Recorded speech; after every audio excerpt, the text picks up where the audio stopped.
The Silenced Majority. Written by Pryor. Narrated by Bob Westerman.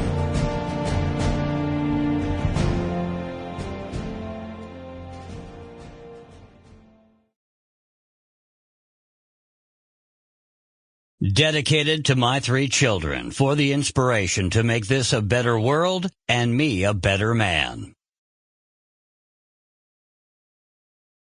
Acknowledgements. Thank you to the love of a good woman. Without Lindsay's patience and understanding when work life and a home life were completely out of balance, this book could not have been completed. Thank you, Caitlin, my uber-talented daughter, for all of your wonderful help with the artwork. Your assistance was necessary to keep your father sane. Thank you to my office staff for helping to organize and prioritize matters that were not in your job description. Thank you to the influences of wonderful pioneers such as Bill Whittle, Andrew Wilkow, and Alfonso Rachel.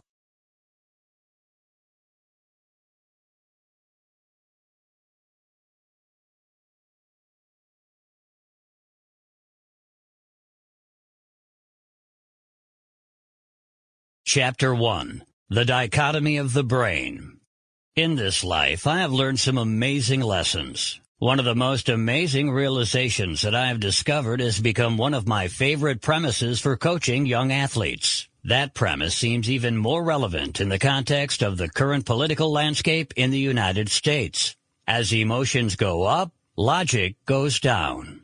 We have all been in a heated discussion with a spouse, a parent, a child, or a friend, where emotions begin to escalate into anger. The volume, cadence, and tone of our voice becomes increasingly angrier and seemingly more and more out of our own control. Suddenly, the phone begins to ring. Then, as if the current discussion had never taken place, we answer the phone in a more melodious and loving tone. Reasonably, we can assume that if a person can't intentionally turn those emotions on and off in that instance, they can do it in any instance. We simply cannot allow the illogical emotions of this moment to dictate actions that we will be forced to live with for the rest of our lives. Take, for instance, the decision of a Midwestern man in the midst of a midlife crisis, who has deemed it absolutely necessary to purchase a brand new Ferrari on a Friday afternoon in May. With the fresh new car smell fueling his childlike excitement, he starts the engine to take his new toy home.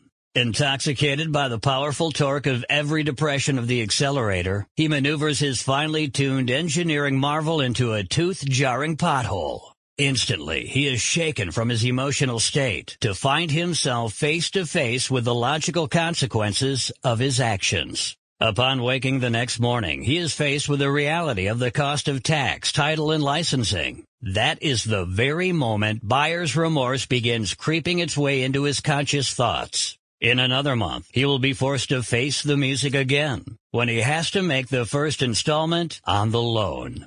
5 months later, he will begin to realize the practical futility of his emotional purchase, when his high-performance, low-profile tires spin feverishly in the unexpected accumulation of 2 inches of snow. As happens far too often, when the initial emotion has long gone, he is left with only the logical consequences of his actions. People in sales and people in positions of power will use emotion as a powerful tool for manipulation. In this hypothetical situation, imagine your 16-year-old child is learning to drive, and you must choose between 2 competing driver's education programs. The first program provides an expensive brochure complete with embossed lettering and a list of safety promises intended to put your mind at ease regarding the safety of your young driver. This group promises to provide a federally regulated vehicle equipped with seat belts, an airbag system, and side impact door beams. The vehicle is an electric car with 0 emissions and an acceleration that is governed to prevent speeds over 65 miles per hour.